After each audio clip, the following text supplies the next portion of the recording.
नमाज में है तंदुरुस्ती के राज। मोमिन अल्लाह के हर फरमान को अपनी ड्यूटी समझ उसकी पालना करता है। उसका तो यही भरोसा होता है कि अल्लाह के हर फरमान में ही उसके लिए दुनिया और आखिरत की भलाई छिपी है, चाहे यह भलाई उसके समझ में आए या नहीं। यही सोच एक मोमिन लगा रहता है अल्लाह की हिदायत के मुताबिक जिंदगी गुजारने में। समय समय पर हुए विभिन्न शोधों और अध्ययनों ने इस्लामिक जिंदगी में छिपे फायदों को उजागर किया है। नमाज को ही लीजिए।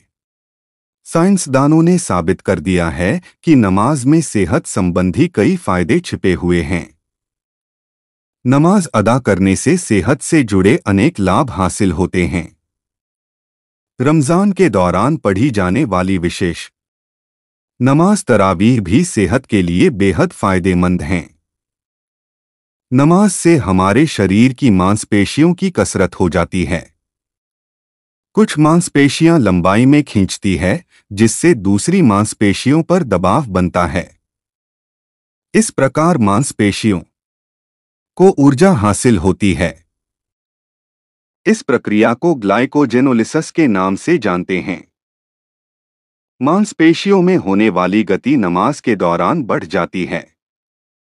इस वजह से मांसपेशियों में ऑक्सीजन और खुराक में कमी आ जाती है, जिससे रक्त वाहिकाओं में रक्त का प्रवाह बढ़ जाता है। इससे रक्त आसानी से वापस हृदय में पहुंच जाता है और रक्त हृदय पर कुछ दबाव बनाता है, जिससे हृदय की मांसपेशियों को मजबूती मिलती है। इससे हृदय में रक्त प्रवाह में भी अधिकता आ जाती है।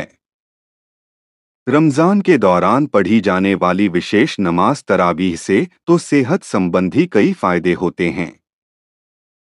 रोज़ा खोलने यानी इफ्तार से कुछ समय पहले खून में ग्लूकोज और इंसुलिन की मात्रा बहुत कम होती है, लेकिन इफ्तार के दौरान खाने पीने के 1 घंटे बाद शरीर में ग्लूकोज और इंसुलिन का स्तर बढ़ने लगता है।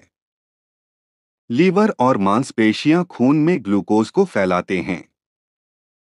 इस प्रकार इफ्तार के 1 और 2 घंटे के बाद खून में ग्लूकोज की मात्रा उच्च स्तर पर होती है। ठीक इस बीच शुरुआत होती है तरावीह की नमाज की। तरावीह की नमाज अदा करने से ग्लूकोज की अधिक मात्रा यानी एक्स्ट्रा कैलोरी कम हो जाती है। शारीरिक और मानसिक मजबूती। तरावीह की नमाज अदा करने से शरीर फिट बना रहता है और फिटनेस में बढ़ोतरी होती है। दिल और दिमाग को सुकून हासिल होता है। तरावीह की नमाज के दौरान की गई एक्स्ट्रा कसरत से नमाजी की सहन शक्ति में बढ़ोतरी होती है और उनमें लचीलापन आता है। 5 बार नमाज अदा करना 3 मील प्रति घंटे जॉगिंग करने के समान है। 5 बार नमाज अदा करने से शरीर पर बिना किसी दुष्प्रभाव के वे ही अच्छे नतीजे सामने आते हैं जो 3 मील प्रति घंटे के हिसाब से जॉगिंग करने पर आते हैं। हाल ही में अमेरिका की हार्वर्ड यूनिवर्सिटी में 1916 से 1950 के दौरान अध्ययन करने वाले 17,000 स्टूडेंट्स का अध्ययन किया गया तो यह बात सामने आई कि 3 मील प्रतिदिन जॉगिंग या इसके बराबर एरोबिक कसरत करने वाले स्टूडेंट्स की मौत की दर कसरत नहीं करने वाले उनके सहपाठियों की तुलना में 1/4 ही थी। जो लोग रोजाना 30 मिनट जॉगिंग, साइकिलिंग, तैराकी करते हैं, वे सप्ताह में लगभग 2000 कैलोरी जला देते हैं।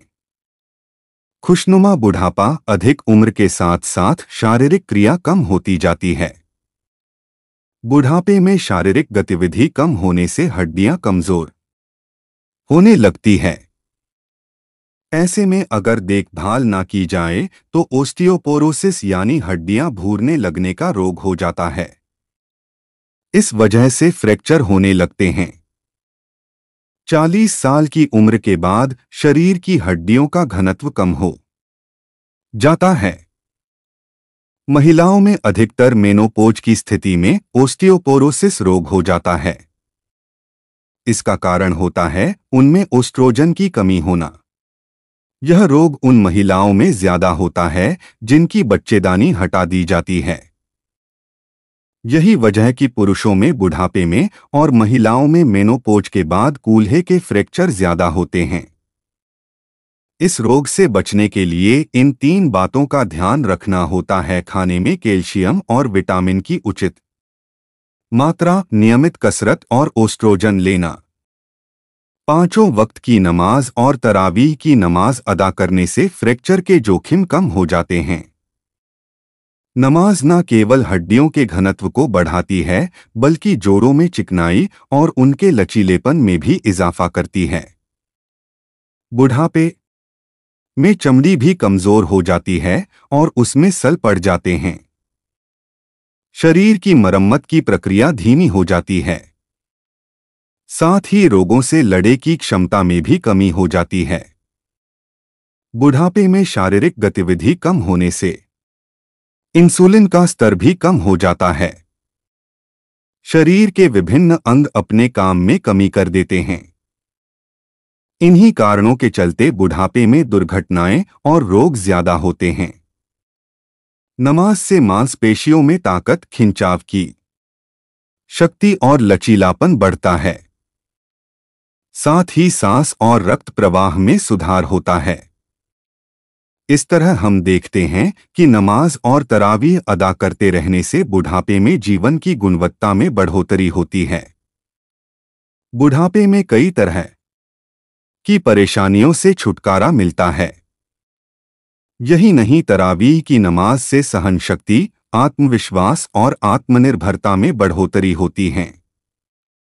हल्की कसरत के लाभदायक प्रभाव देखा गया है कि शरीर के अंग काम में न लाने की वजह से पर्याप्त प्रोटीन मिलने के बावजूद शिथिल हो जाते हैं, जबकि नमाज और तरावीह अदा करने से शरीर के सभी अंग एक्टिव बने रहते हैं। इस तरह नमाज से न केवल सहनशीलता बढ़ती है बल्कि थकावट भी दूर होती है। तरावीह की नमाज अदा करने से सांस क्रिया में भी सुधार होता है। नमाज के दौरान गहरी सांस लिए जाने से वाहिकाओं में हवा के लिए ज्यादा जगह हो जाती है। ऐसे में सांस लेने में ऑक्सीजन की मात्रा अधिक ग्रहण करने से नमाजी अच्छा महसूस करते हैं। यही नहीं, नमाज शरीर के वजन और कैलोरी को नियंत्रित रखती है। अधिकांश लोग वाकिफ हैं कि कसरत हृदय की कोरोनरी बीमारी को रोकती है। यही नहीं, कसरत डायबिटीज, सांस की बीमारियों, ब्लड प्रेशर में भी फायदेमंद होती है। मानसिक सेहत, नमाज के दौरान की गई कसरत से मानसिक सुकून हासिल होता है। तनाव दूर होता है और व्यक्ति ऊर्जस्वित महसूस करता है। आत्मविश्वास और याददाश्त में बढ़ोतरी होती है।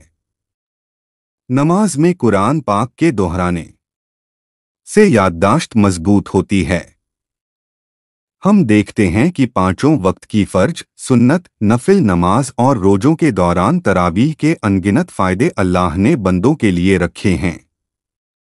निष्कर्ष रूप में कह सकते हैं कि 5 वक्त की फर्ज, सुन्नत, नफिल नमाज और तरावीह अदा करने से कई तरह के लाभ हासिल होते हैं, जैसे कैलोरी का जलना, वजन कम होना, मांसपेशियों को मजबूती, जोड़ों में लचीलापन, रक्त प्रवाह बढ़ा, हृदय और फेफड़ों का अधिक क्रियाशील होना, शारीरिक और मानसिक क्षमता में बढ़ोतरी, दिल की बीमारियों में कमी, आत्मनियंत्रण और स्वावलंबन में बढ़ोतरी और तनाव व उदासीनता में कमी।